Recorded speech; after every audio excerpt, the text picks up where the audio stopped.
सो hi guys, आ गए हैं आज अपने हम 8th लेक्चर के साथ, जो कि हमारा डेटाबेस मैनेजमेंट सिस्टम का 8th लेक्चर चल रहा है। यहाँ पे हम काफ़ी इंपॉर्टेंट क्वेश्चन करा रहे हैं, जो कि काफ़ी कंप्यूटर टीचर से रिलेटेड बहुत सारे हम यहाँ पे डीबीएमएस के क्वेश्चन करा रहे हैं। जैसा कि हम जानते हैं, किसी भी कम्पिटेटिव एग्जाम में जो कि कंप्यूटर साइंस का अगर वो एग्जाम है, तो उसमें डीबीएमएस एक अच्छे खासे अमाउंट में उसका क्वेश्चन आता है। मीन्स उस नंबर ऑफ क्वेश्चन जो डीबीएमएस के होते हैं वो काफ़ी ज़्यादा होते हैं, और ये काफ़ी ज़्यादा स्कोरिंग सब्जेक्ट है। तो हम यहाँ पे पढ़ते हैं कि डीबीएमएस के कुछ क्वेश्चन जो कि काफ़ी ज़्यादा इम्पोर्टेंट है हमारे कंप्यूटर टीचर के लिए, जो टीजीटी पीजीटी के लिए कोई भी हमारा हुआ कि केवीएस हुआ, एनवीएस हुआ, बीपीएससी, एसपीएससी, कोई भी एग्ज़ाम हुआ। हाँ, हमारा जो ये क्वेश्चन है वो आपको काफ़ी ज़्यादा हेल्पफुल होंगे आपके एग्ज़ाम के लिए। तो हम बात करते हैं डीबीएमएस के लिए। बात कर लेते हैं डीबीएमएस क्या होता है। जैसे कि हम जानते हैं, हमारे पास क्या होता है, डेटाबेस होता है, जहाँ पे हमारे बहुत सारे क्या होते हैं, डेटा स्टोर रहते हैं। कौन से डेटा?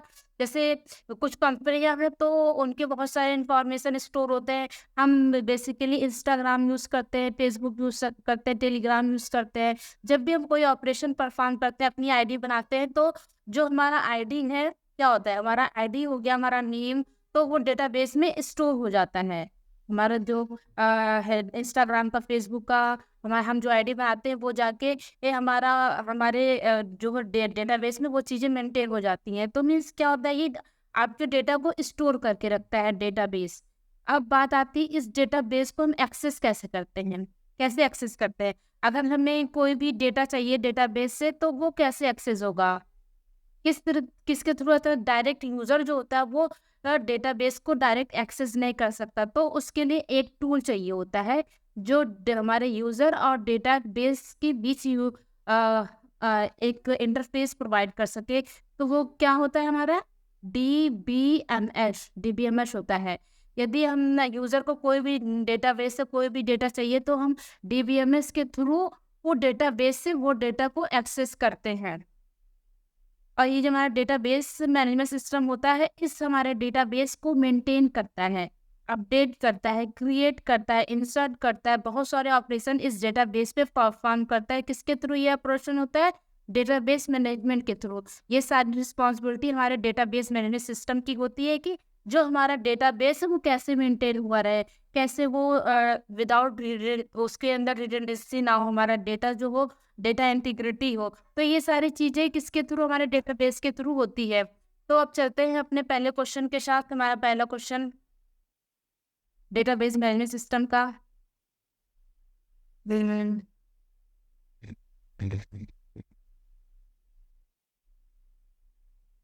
ये पहला क्वेश्चन क्या है? पहला क्वेश्चन हमारा है, field can be called has in a relation context. Relation context means R D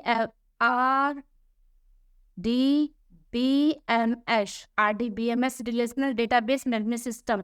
इसके कॉन्टेक्स्ट में आप फील्ड को क्या बोलते हैं? जैसा कि हमारा ये टेबल है, जस्ट एज्यूम दैट ये टेबल है, एम्प्लॉय टेबल है। एम्प्लॉय टेबल है, यहाँ पे आपकी एम्प्लॉय आईडी होगी, यहाँ पे डिपार्टमेंट होगा, और एम्प्लॉय का नेम होगा यहाँ पे। तो बहुत सारे यहाँ पे हमारा क्या है, डेटा स्टोर है अबाउट द एम्प्लॉय। तो फील्ड हम किसको बोलते हैं? ये हमारा बेसिकली ये क्या होता है, हमारा ये, इसको हम बोलते हैं रो, इसको बोलते हैं रो, और इसको बोलते हैं हम एट्रीब्यूट। एट्रीब्यूट जो कॉलम को हम क्या बोलते हैं? कॉलम को हम एट्रीब्यूट बोलते हैं, एट्रीब्यूट बोलते हैं। और एट्रीब्यूट को और क्या बोलते हैं? फील्ड बोलते हैं। एट्रीब्यूट को फील्ड बोलते हैं। अब करते हैं रो की बात। रो रो को हम क्या बोलते हैं? रो को हम बोलते हैं ट्रिपल या फिर टपल, टपल बोलते हैं हम रो को। तो मीन्स एक चीज को हम एक ही रो को हम टपल भी बोलते हैं, और वहाँ जो कॉलम होगा उसे हम एट्रीब्यूट बोलते हैं या फील्ड बोलते हैं। एट्रीब्यूट, राइट आंसर क्या है हमारा? एट्रीब्यूट। एट्रीब्यूट क्या होता है? किसी भी एंटिटी की प्रॉपर्टी होती है, किसी भी एंटिटी की क्या होती है? प्रॉपर्टी होती है, किसी भी एंटिटी की प्रॉपर्टी होती है एट्रीब्यूट।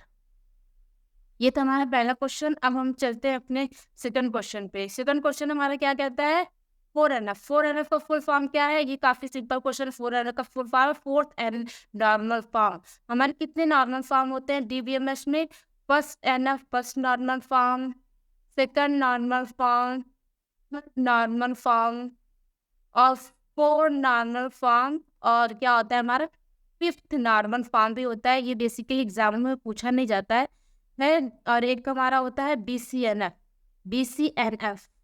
फर्स्ट नॉर्मल फॉर्म में क्या होता है हमारा? फर्स्ट नॉर्मल फॉर्म में बेसिकली ये होता है, अगर आपका ये टेबल है, टेबल में आपका कॉलम है, रो है, तो फर्स्ट नॉर्मल फॉर्म बोलता है इस पर्टिकुलर सेल में सिर्फ एक ही वैल्यू होगी, सिर्फ 1 वैल्यू होगी, एक से ज्यादा वैल्यू नहीं होगी। अगर एक पर्टिकुलर सेल में सिर्फ एक वैल्यू है तो वो फर्स्ट नॉर्मल फॉर्म के रूल को वो मीन्स उससे फॉलो करता है।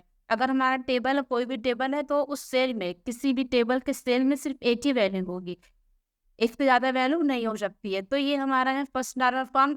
सेकंड नॉर्मल फॉर्म की जब हम बात करते हैं तो वो बोलता है कि नो पार्शियल डिपेंडेंसी। अगर हमारे टेबल में नो पार्शियल डिपेंडेंसी है तो हमारा जो वो टेबल है वो सेकंड नॉर्मल फॉर्म में है। No partial dependency, dependency. तो अगर ये चीज है तो हमारा जो टेबल है वो सेकंड नॉर्मल फॉर्म में है। अब थर्ड की बात करते हैं। थर्ड हमारा बात करता है no transitivity, no transitivity dependency, dependency, no transitivity dependency. Four normal form हमारा होता है no multi value no multi value dependency, sorry multi value dependency. अब हमारे फिफ्थ नॉर्मल फॉर्म में क्या होता है? एक बड़ा सा टेबल उसका होता है, उसको हम क्या करते हैं, बड़े से टेबल को छोटे छोटे टेबल में ये क्या कहते हैं, डिवाइड करके उस टेबल की जो रिडंडेंसी होती है उसको कम करते हैं और डेटा इंटीग्रिटी को इंक्रीज करते हैं। BCNF फॉर्म में बेसिकली 3NF का स्ट्रिक्ट फॉर्म होता है हमारा BCNF। इसमें क्या होता है, लेफ्ट हैंड साइड पे ऑलवेज कैंडिडेट की होगा। अगर A डिपेंडेंट टू B है तो ये हमारी जो A एट्रीब्यूट है वो क्या होगी, A एट्रीब्यूट वो ऑलवेज कैंडिडेट की होनी चाहिए, तो वो हमारा होता है BCNF। ये है हमारा सेकंड नॉर्मल फॉर्म। थोड़ा मिक्स अप हो गया।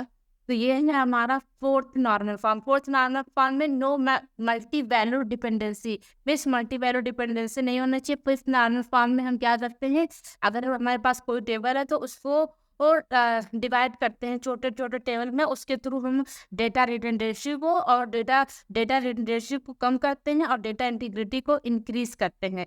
तो ये था हमारे नॉर्मल फॉर्म, ये थे हमारे नॉर्मल फॉर्म। अब आते हैं अपने हम थर्ड क्वेश्चन पे। थर्ड क्वेश्चन हमारा क्या बोलता है कि इन ER diagram total participation is represented by.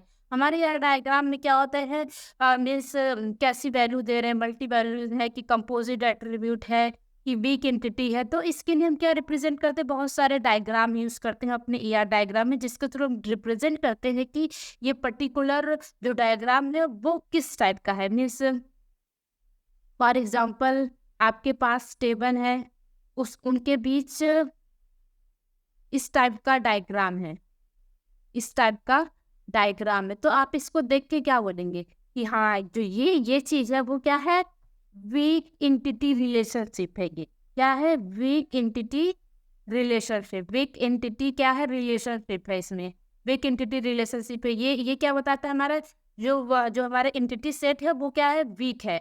तो डायग्राम के थ्रू हम पहचानते हैं कि ये इस टाइप के डायग्राम को हम क्या बोलते हैं। तो इसमें क्या पूछा गया है कि इसमें क्या पूछा, टोटल पार्टिसिपेशन को हम कैसे रिप्रेजेंट करते हैं। टोटल पार्टिसिपेशन की हम बात करते हैं। टोटल पार्टिसिपेशन क्या होता है, wait minute, total participation means ये आपकी एम्प्लॉय है, मीन्स आपकी एम्प्लॉय है, ये है आपका प्रोजेक्ट है, ठीक है। ये है आपकी एम्प्लॉय, ये है आपका प्रोजेक्ट। मीन्स ईच, अगर हमारी सारी एम्प्लॉय इस प्रोजेक्ट पे इंक्लूड है, मीन्स पार्टिसिपेट कर रही है सारी एम्प्लॉय, तो हम बोलते हैं कि जो हमारी एम्प्लॉय एंटिटी है वो है टोटल पार्टिसिपेशन है उसका, क्योंकि सारी एम्प्लॉय हमारे प्रोजेक्ट पे पार्टिसिपेट कर रही हैं। तो ये हमारा क्या हो गया, एम्प्लॉय क्या हो गया हमारा टोटल पार्टिसिपेशन में है, इस रिलेशनशिप के टोटल पार्टिसिपेशन में है हमारा एम्प्लॉय। अब हम इसको देखते हैं कि डायग्राम से कैसे रिप्रेजेंट करते हैं। ये हमारे टोटल पार्टिसिपेशन को हम डायग्राम के थ्रू भी रिप्रेजेंट करते हैं।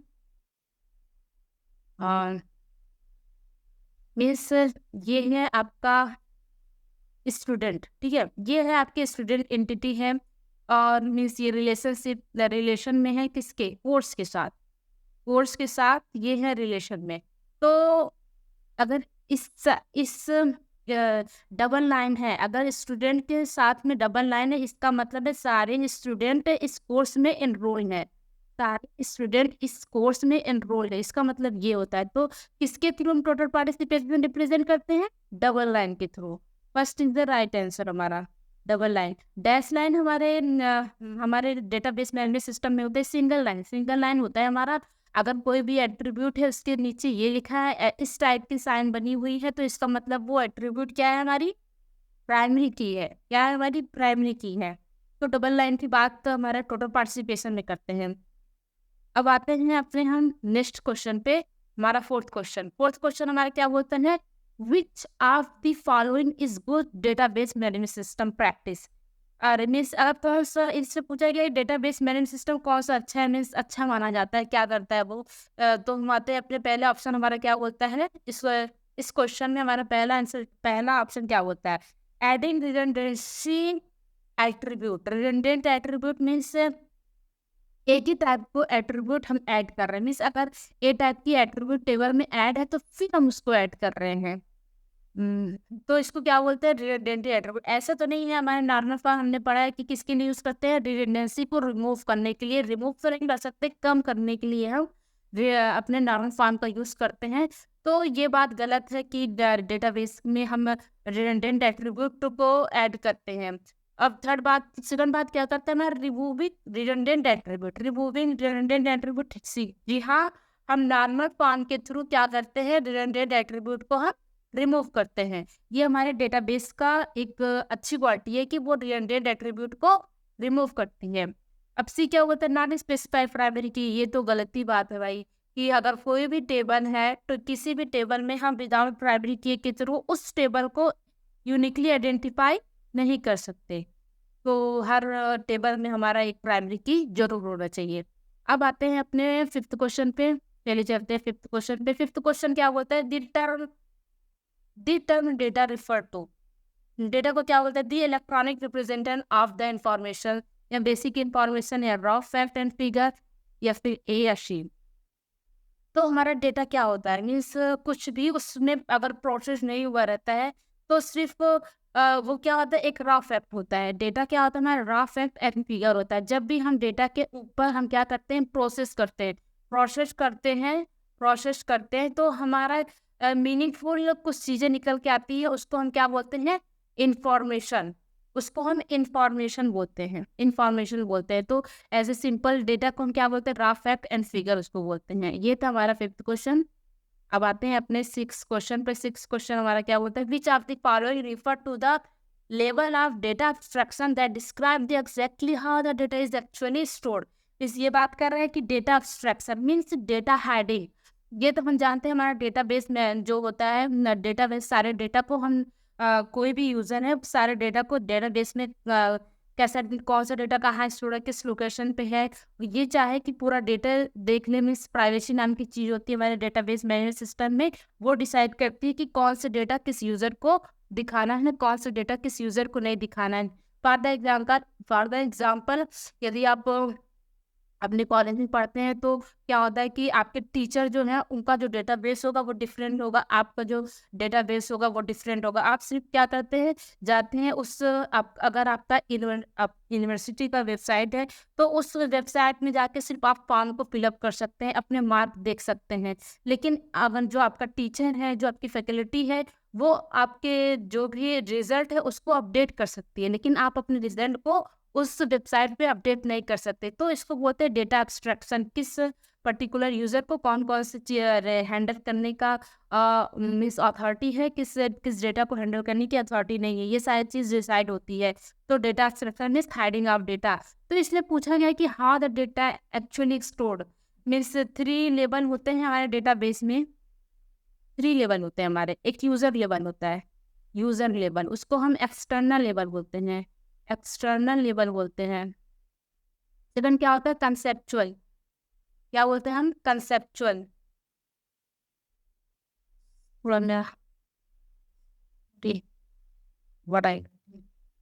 और सी है हमारा फिजिकल लेवल, फिजिकल लेवल। तो हम यूजर लेवल पे, एक्सटर्नल लेवल पे मीन्स बहुत सारे यूजर होते हैं जो इस लेवल पे डेटा को एक्सेस करते हैं। कंसेप्चुअल लेवल पे क्या होता है, हमारे हमारे कंसेप्चुअल लेवल में ये होता है कि जो भी डेटाबेस है उसको हम कैसे ऑर्गेनाइज करते हैं, कैसे डिजाइन करते हैं, कैसे एक टेबल जो दूसरे टेबल से कैसे हम एक दूसरे से डिपेंड है, ये सारे जो लॉजिकल थिंग्स है डेटाबेस का, मीन्स कैसे डिपेंडेंसी है, कैसे कनेक्टेड है एक दूसरे से, ये सारे चीज हम कंसेप्चुअल या फिलॉजिकल लेवल पे बात करते हैं। फिजिकल लेवल पे ये बात करते हैं कि पर्टिकुलर जो हमारा डेटाबेस है वो किस लोकेशन पे है, ये चीज हाइड की जाती है, ये चीज हमें दिखाया नहीं जाता है। कंसेप्चुअल लेवल में जो चीजें होती है वो चीज यूजर को पता चलता है। तो फिजिकल में क्या होता है कि हमारा डेटा किस लोकेशन पे स्टोर है उसकी बात करता है। कंसेप्चुअल में कि उस डेटा के बीच कैसा रिलेशनशिप है। और यूजर एक्सटर्नल लेवल पे जो हम यूजर मीन्स अपने इंस्टा पे गए, जो चीज़ें हमें दिखी रेड फ्रंट पे और जो चीज़ हम एक्सेस कर पा रहे हैं वो हमारा एक्सटर्नल लेवल पे, एक्सटर्नल लेवल है। तो एक्चुअली डेटा स्टोर की बात हो रही है, मीन्स ये फिजिकल लेवल की बात हो रही है कि डेटा स्टोर किस लोकेशन पे हुआ है। ये चीज जब हाइड करता है तो उसे हम क्या बोलते हैं, उसे हम बोलते हैं अपना फिजिकल लेवल। राइट आंसर क्या हो गया हमारा, फिजिकल लेवल। अब आते हैं अपने हम 7th क्वेश्चन पे। 7th क्वेश्चन क्या बोलते हैं, a use collection of the information और data accumulated from the several different sources is known as। ये क्या बोल रहा है, बहुत सारे इंफॉर्मेशन को हम यहाँ से बहुत जगह से ला के जगह हम स्टोर करते हैं, बहुत सारे इंफॉर्मेशन को मीन्स एक साथ रखते हैं। तो उसे क्या बोलते हैं, इस चीज़ को क्या बोलते हैं हम, data warehouse. Data warehouse क्या होता है, जहाँ पे डेटा को हम रखते हैं, डिफरेंट डिफरेंट लोकेशन पे लाके हम डेटा को डेटा वेयर हाउस में रखते हैं। तो हम इसको क्या बोलते हैं, data warehouse. Data warehouse में रख के क्या करते हैं हम, उस पर क्या करते हैं, डेटा माइनिंग करते हैं। डेटा माइनिंग के थ्रू क्या करते हैं, डेटा माइनिंग से क्या करते हैं हम, डेटा माइनिंग से जो हमें चीज़ें जिस चीज़ की ज़रूरत है हम उस डेटा को लेते हैं, उस पर कुछ प्रोसेसिंग करते हैं, एनालिसिस करते हैं, फिर अपने इंफॉर्मेशन की चीज़ को निकालते हैं। मीन्स अगर किसी भी कंपनी को वो ये जानना है कि हमारे आने वाले समय में किस ऑब्जेक्ट की ज़्यादा डिमांड होगी, तो क्या करता है, पुराने डेटा को एक साथ लेगा सारे डेटा वेयर हाउस से, जो जो चीज़ें जो उसके काम की चीज़ें हैं वो सारे डेटा को लेता है, फिर उसमें माइनिंग करता है, एनालिसिस प्रोसेसिंग करता है कि आने वाले समय में, फोरकास्टिंग करता है कि आने वाले समय में किस वस्तु की ज़्यादा, किस ऑब्जेक्ट की ज़्यादा डिमांड होगी, उससे हम डेटा माइनिंग बोलते हैं। और जहाँ पे डेटा को स्टोर किया जाता है डिफरेंट डिफरेंट लोकेशन पे रख के, हम उसको क्या बोलते हैं, data warehouse. Is the right answer for the 7th question. अब आते हैं अपने 8th क्वेश्चन पे। 8th क्वेश्चन हमारा क्या बोलता है, which of the following can be consider has the maximum size of supported by the NTFS। NTFS हमारा क्या होता है, फाइल सिस्टम होता है। FAT और NTFS हमारा 2 फाइल सिस्टम है। FAT पहले हमारा क्या था, FAT इसकी जो स्टोरेज था वो काफ़ी कम स्टोरेज के पास, कितना 4 TB होता था। इसके बाद हमारा NTFS आया। NTFS में 16 TB तक हम डेटा को स्टोर करते हैं। तो इसीलिए ये क्या है, हमारा NTFS 16 TB डेटा को वो सपोर्ट करता है। मैक्सिमम इतने डेटा को वो इतने बड़े साइज के डेटा को वो सपोर्ट करता है हमारा NTFS। FAT और NTFS हमारा क्या है, फाइल सिस्टम है। अब आते हैं अपने हम 9th क्वेश्चन पे। 9th question, NTFS refer to which of the following? NTFS means New Technology File System। New Technology File System। पहले क्या आता है हमारा FAT, File Allocation Table। File Allocation Table, इसलिए हम कितना स्टोर करते थे, 4 TB। बट NTFS में हम कितना स्टोर कर सकते हैं? NTFS में 16 TB। ये NTFS का full form new technology file system. ये is the right answer for the right question. अब आते हैं अपने हम 10th क्वेश्चन पे।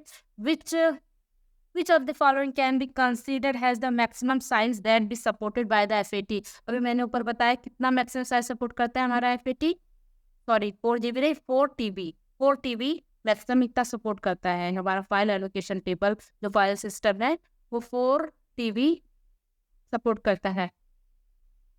IMS का फुल फॉर्म क्या होता है? IMS का फुल फॉर्म क्या होता है? हमारा इंटीग्रेटेड मैनेजमेंट सिस्टम। क्या होता है हमारा? Integrated management system.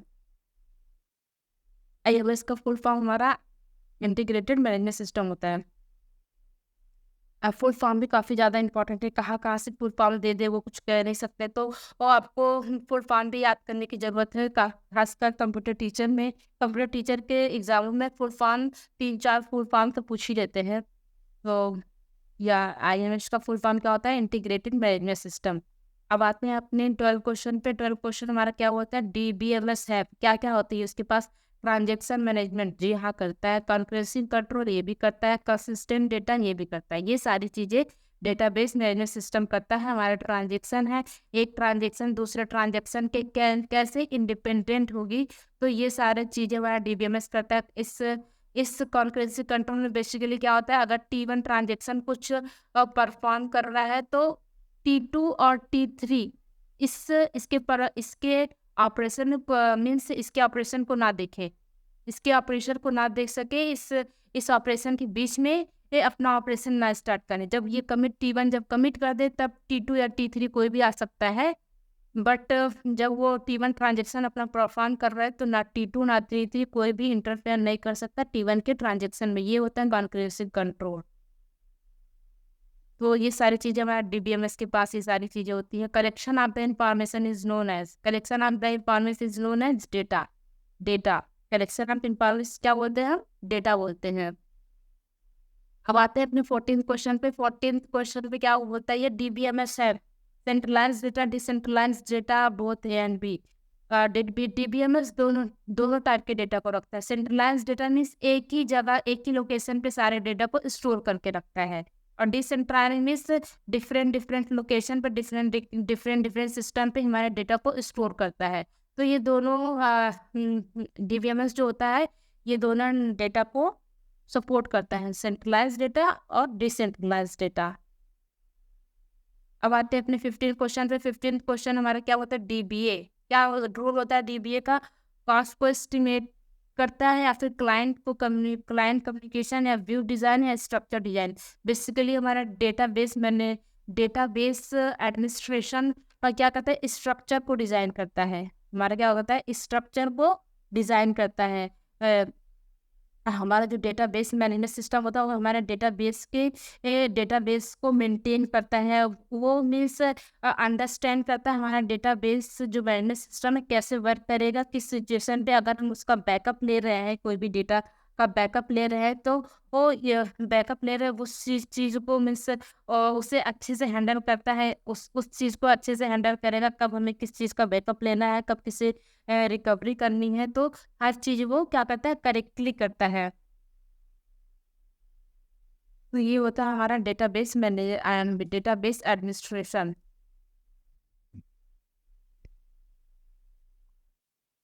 अब आते हैं हम बात एंड यूजर नोन एज एक specialised user, sophisticated user, DBA और नेटिव। हमारा जो नेटिव क्या होता है? एंड यूजर होता है। मीन्स जैसे हमें क्या होता है? काफ़ी डेटाबेस की ज़्यादा जानकारी नहीं होती है। अगर हमें कुछ भी डेटाबेस में कुछ भी अपडेट करना है, तो अगर कोई भी फॉर्म है तो हम क्या करते हैं? किसी भी वेबसाइट पे जाएंगे, अपना वो पर्टिकुलर फॉर्म को भर देंगे। तो ये होता है नेटिव यूजर। हमें कुछ ज़्यादा जानकारी ये डेटाबेस मैनेजमेंट सिस्टम डेटाबेस की नहीं होती है। बेसिकली हम किसी एप्लीकेशन के थ्रू अपने जैसे हम कोई फॉर्म फिलअप करते हैं, कोई भी फॉर्म होगा उसको फिलअप करेंगे, तो वो क्या होता है? वो नेटिव होगा, हमें कुछ ज़्यादा जानकारी नहीं होगी, सिर्फ हम जाते हैं उस पर्टिकुलर वेबसाइट अपने फॉर्म को फिलअप करके लॉग आउट करके वापस आ जाते हैं। सोफिस्टिकेटेड यूज़र क्या होता है? DBA की तरह हमारा सोफिस्टिकेटेड यूज़र होता है। इससे क्या इसे प्रोग्राम की जानकारी नहीं होती, ये डेटाबेस के बैक एंड पे वर्क करता है। बैक एंड पे वर्क होता है। स्पेशलाइज्ड यूज़र स्पेशलाइज्ड यूजर जैसे ट्रेडिशनल हमारे डेटाबेस होते थे जैसे RDBMS, तो उसमें सिर्फ टेबल होते थे। बस स्पेशलाइज्ड यूजर का वर्क क्या होता है, डेटाबेस में मीन्स ग्राफिक्स का यूज करना, ऑडियो वीडियो हो गया, ये सारी चीज को हैंडल करना हमारा सोफिस्टिकेटेड यूजर करता है। तो मीन इंड यूजर क्या होता है हमारा नेटिव मीन्स उसे कुछ भी जानकारी हमारे डेटाबेस मैनेजमेंट सिस्टम की नहीं होती है, कोई भी नॉलेज नहीं होता है, ये होता है हमारा नेटिव यूजर। अब आते हैं अपने 17 क्वेश्चन पे। 17 क्वेश्चन क्या बोलता है, which architecture provide direct access to user. कौन सा आर्किटेक्चर, फर्स्ट हमारा जो होता है इस लेवल पे, जो हमारा एक्सटर्नल लेवल होता है वहाँ पे हमारा क्या होता है, यूजर होते हैं यूजर एक्सेस करते हैं, तो हमारा ये इसका आंसर है फर्स्ट आया।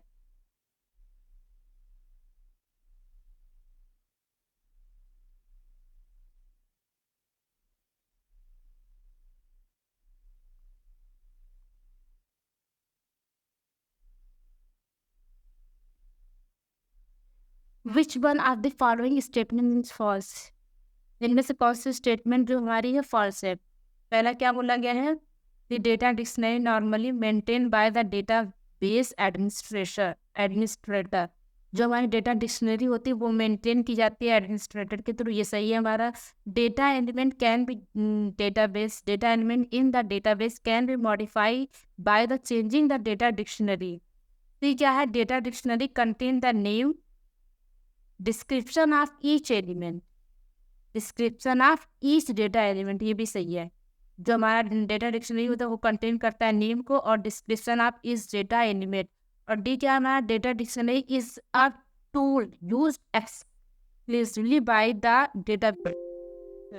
तो ये भी हमारा डी क्या है, वो डी भी हमारा सही है। तो रॉन्ग आंसर क्या है हमारा, जो wrong, data element in the database can be modified by the changing the data dictionary, ये गलत है कि जो डेटा एलिमेंट है डेटाबेस में उसे मॉडिफाई कर सकते हैं डेटा डिक्शनरी को चेंज करके, ये हमारा जो क्या है वो गलत है। तो राइट आंसर हमारा क्या हो गया, B is the right answer. अब आते हैं अपने 19 क्वेश्चन। प्रोसेस डेटा को हम क्या बोलते हैं, प्रोसेस डेटा को हम क्या बोलते हैं, इंफॉर्मेशन। मैं 19 क्वेश्चन, नल क्या होता है, नल मीन्स अगर आपका एम्प्लॉय टेबल है, यहाँ पे आपका नेम है, सैलरी है, डिपार्टमेंट है, तो नेम में कुछ हो सकता है, सैलरी में कुछ हो सकता है, मे बी नल, डिपार्टमेंट इस वैल्यू पे नल दिया, मीन्स यहाँ पे कोई वैल्यू नहीं है, इस डिपार्टमेंट में कोई वैल्यू, इस पर्टिकुलर रो के लिए डिपार्टमेंट में कोई वैल्यू नहीं है, मीन्स नल कोई वैल्यू नहीं है। तो क्या होगा, नॉट ए वैल्यू, कोई भी वैल्यू ना, अगर नल है वहाँ पे लिखा है मीन्स वहाँ पे कोई वैल्यू नहीं है। 21 क्वेश्चन पे आगे, the main purpose of database is provide to view to data to user. Abstract क्या करता है, ये हाइड करता है, डेटाबेस जो होता है कि अब्स्ट्रैक्ट करता है, means abstract view of the data user. The main purpose क्या होता है, वो प्रोवाइड करता है abstract data to user, abstract provide करता है हमारा जो DBMS होता है। अब आते हैं 22 क्वेश्चन पे। इन 1968 IBM launch the world first hierarchical database management system. उसको क्या बोलते हैं हम, पहले इंफॉर्मेशन मैनेजमेंट सिस्टम बोलते हैं इसको।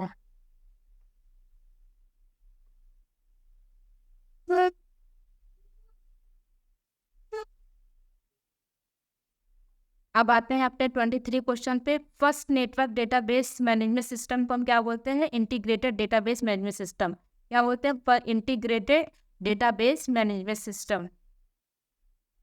24 क्वेश्चन पे क्या है, first network database model develop by the, first network model जो डेटाबेस फर्स्ट नेटवर्क मॉडल था उसे हम डेवलप किया है, चार्ल्स डब्ल्यू बैचमैन ने डेवलप किया है उसे, चार्ल्स डब्ल्यू बैचमैन ने। अब आते हैं अपने लास्ट क्वेश्चन पे।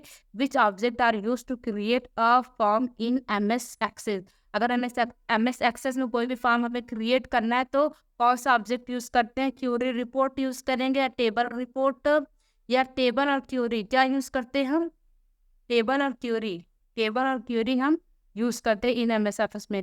तो ये था हमारा 25 क्वेश्चन। आई होप आपको और ये सारे क्वेश्चन अच्छे लगे हुए। Thank you. अगर आपको ये वीडियो अच्छा लगे तो आप इसको लाइक और सब्सक्राइब करिएगा। Thank you for watching.